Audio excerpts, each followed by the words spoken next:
যে আগামী 23 তারিখ 12টার মধ্যেই বালুরঘাট বিধানসভা নির্বাচনের খেল খতম হয়ে যাবে। 12টার মধ্যেই ভারতীয় জনতা পার্টির প্রার্থী বিদ্যুৎ দাস জিতে যাবে বলে মনে হয়। বন্দে মাতরম, বন্দে মাতরম। বিজেপি জিন্দাবাদ, জিন্দাবাদ, জিন্দাবাদ। নরেন্দ্র মোদি জিন্দাবাদ, জিন্দাবাদ, জিন্দাবাদ। অমিত শাহ জিন্দাবাদ, জিন্দাবাদ, জিন্দাবাদ। বন্দে মাতরম, বন্দে মাতরম। বিজেপি জিন্দাবাদ, জিন্দাবাদ, জিন্দাবাদ। নরেন্দ্র মোদি জিন্দাবাদ, জিন্দাবাদ, জিন্দাবাদ। অমিত শাহ জিন্দাবাদ, জিন্দাবাদ, জিন্দাবাদ।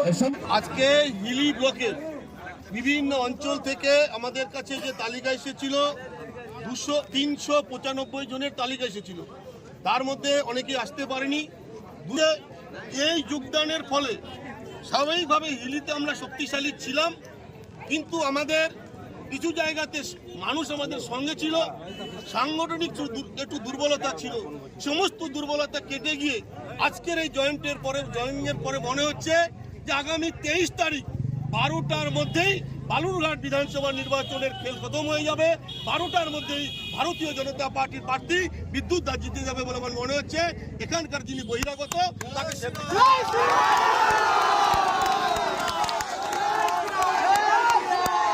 বেশিরভাগই তৃণমূল আছে, 2-4 জন বামপন্থী আছে, তার সঙ্গে কিছু নবাগত আছে, কোনো রাজনৈতিক দল করতো না, যুবক। তারা সুকান্ত মজুমদার এবং নরেন্দ্র মোদীর যে উন্নয়ন এবং এই জেলারও আজকে পশ্চিমবঙ্গের 2-3 জনের নেতার মধ্যে সুকান্ত মজুমদারের মতো নেতা, তার লোকসভা ক্ষেত্র এই বালুরঘাট। স্বাভাবিকভাবে পশ্চিমবাংলার আইকন হিসেবে সুকান্ত মজুমদার এই